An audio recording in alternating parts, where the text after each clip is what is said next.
She threatened to get me fired for ruining her 200K Bentley, but she had no idea who was standing right behind her. I was working as a valet at an exclusive country club where membership started at $50,000 annually. The manicured grounds stretched across rolling hills, dotted with perfectly maintained putting greens where the wealthy came to see and be seen. Most members treated us service staff with basic respect, but there was one woman who made every shift feel like walking through a minefield. Mrs. Blackwell drove a pristine white Bentley Continental that probably cost more than most people's houses. She wore more diamonds than most jewelry stores carried, with rings on nearly every finger that caught the sunlight like tiny disco balls. Her platinum blonde hair was always styled to perfection, and her makeup looked professionally applied every morning. She'd pull up to the valet stand like she owned the place, which, according to her frequent reminders, she basically did through her husband's sprawling real estate empire. Keys stay in the ignition, engine running, and don't you dare adjust my seat, she'd bark, without making eye contact. And if there's a single fingerprint on my steering wheel when I return, you're fired. She never tipped, never said please or thank you, never acknowledged that we were human beings deserving of basic courtesy. She'd just toss her keys in our general direction and strut away in designer heels that clicked like a countdown timer to doom. The other valets and I had developed a system of rock, paper, scissors to determine who would deal with her car. Nobody wanted to risk her wrath over some imagined slight. The breaking point came on a sweltering July afternoon. Mrs. Blackwell had been at the club for 3 hours while her Bentley idled in our premium spot, air conditioning blasting, burning through gas like water through a broken dam. When she finally emerged, her face was already twisted into fury. She marched toward me with the determination of a general heading into battle. "Why is my car so hot?" she screamed.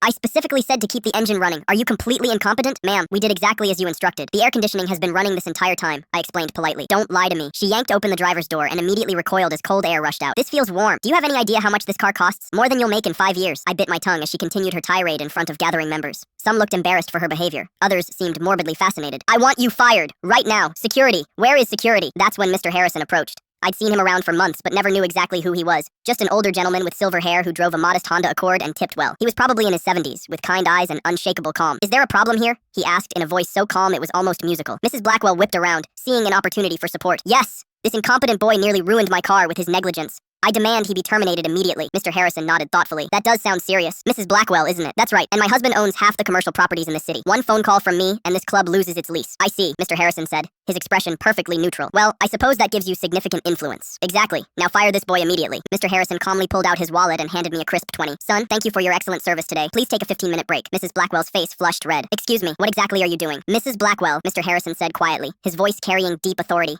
"I'm Robert Harrison. I own this country club. Have for 32 years. The color drained from her face so quickly, I thought she might faint. "Your membership was a courtesy extension because your husband asked me personally. But after watching you berate my staff member, who did exactly what you demanded, I think we need to reevaluate that arrangement." She stammered. Mr. Harrison, I didn't realize." "Of course you didn't. You were too busy threatening my employee with termination you have no authority to give." He turned to our manager. "Please prepare Mrs. Blackwell's membership cancellation paperwork. Effective immediately." "You can't do this," she protested. "Your husband's been trying to buy into our real estate portfolio for years. Guess who's been personally blocking those deals?" The next week, we watched as Mrs. Blackwell drove slowly past in a dented Honda Civic.